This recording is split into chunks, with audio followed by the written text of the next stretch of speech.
The road. Never has there been a better metaphor for the human spirit than that which graces the landscape and countrysides of this great nation. When the roads were created, they successfully managed to lead one from point A to point B. Yet nowadays, we use the roads for varying purposes. Some of us seek to get away to a particular destination. Others seek to simply leave one behind.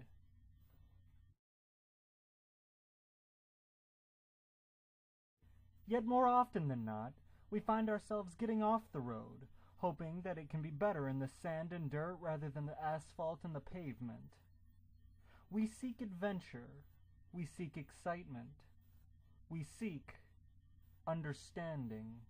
If you ask me what happened on May 1st, 2008, I'll tell you that a dozen people came together to reach a common goal in the Florida wilderness. But that's not the real story. The real story began when 4 people, seeking some sort of solace from the outside world, chose to leave their possessions behind and truly head into the wild. That's where the real story begins. That's where the legend truly arises.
I guess it started out like any good story.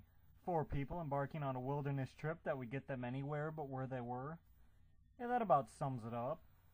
Sure, it went through the back of our minds that it could be a rather risky trip.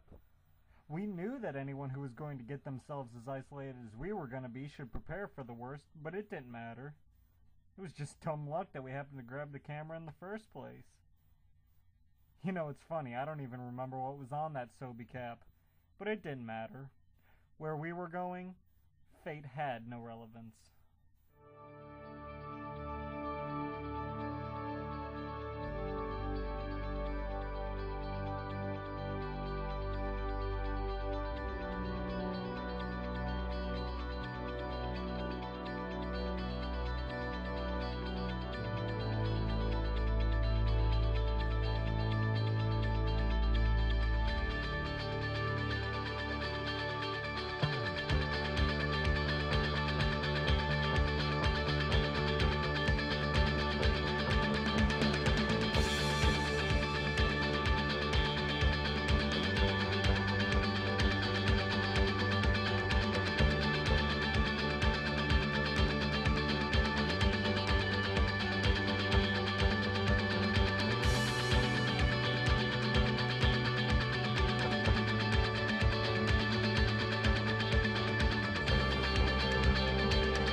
Touch the flame where the streets have no name. Ah, the open land. It's about the only place you can go where you don't have to take yourself seriously, and as you can tell, we didn't. But that was alright because we didn't need to. Now, if you've ever been to Melbourne, Florida, you may recognize where we were. It's a place called the Street Patterns, or at least that's what everybody else called it. It was built as an enormous community, but after the developers easily laid the roads, they couldn't deal with the problem of how to get the water from the city, which sat some 30 miles away, to the community. As a result, they had to abandon their plans, and they left the roads to the vegetation. And this easily provided the best place for kids and teens to go to party, drink, relax, or, if they were like us, simply drive. So I know what you're thinking. What could go wrong?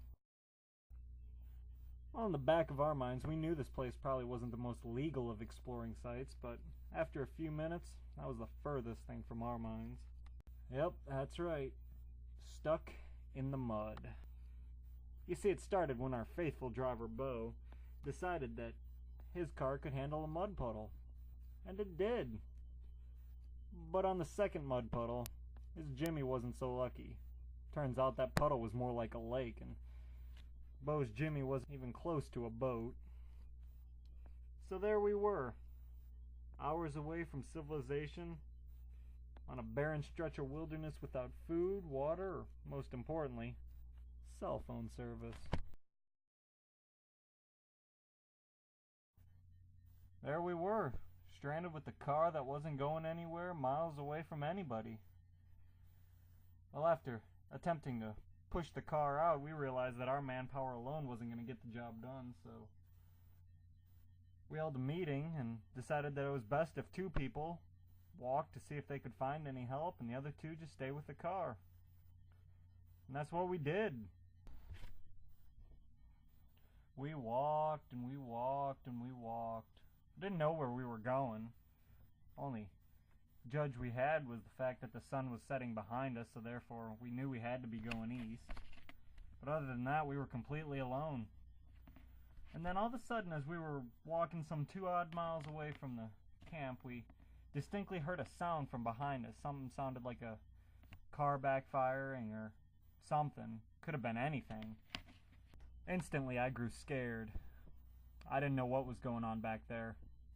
I had 2 options ahead of me. I could either take off and try to find some civilization ahead, just like I had said I would, or I could turn around and run back to that camp and try to be the hero, figure out what was going on. The options were looming large in my head, and I knew that something had to be done.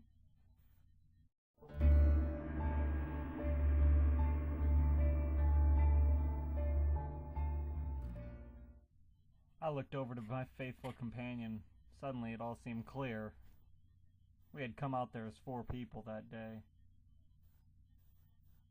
And yeah, we had lost a car. But I'll be danged if we weren't going to lose another person. We came out there as 4 people, and that's how we were going to leave that place. There was no man going to be left behind. So without a second look forward, I turned around, looked to my companion, and together, both of us, we ran back to that camp.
help had arrived. It's funny, it only took 4 seconds to get the car stuck in the mud, but it took us about an hour to get it out. Just a little bit of irony in the day. It turns out that in the brief 5 seconds we had cell phone service, Beau had decided to call a couple of his friends, and luckily they knew where we were. But before they had arrived, Corey had spotted another off-roading vehicle just driving around, so he flagged them down. They pulled up and said that they could help us. An hour later, we were finally free. So maybe you're wondering what kind of message can be learned from our experiences. And to tell you truthfully, I don't know. I don't know what we can learn, or what kind of meaning lies within our adventures. I don't know if those experiences have changed me or anyone around me. I don't even know if our experiences were for the better or for the worse. I simply do not know. What I do know, however, is what the film tells me. Because at the end of the day, that's all we have left. Our memories are gonna fade, and our first-hand accounts of that adventure will soon end. But the film, that'll never die. It will keep on telling our story long after we're gone. I guess that's why I replied the way I did when, as we were leaving, Beau asked about why I was bringing my camera. He asked me why I would want to film our adventures. He asked what purposes it would serve. To that I replied simply. I said because people were going to want to know what happened that day, and I would make sure that they were going to have a good story to hear.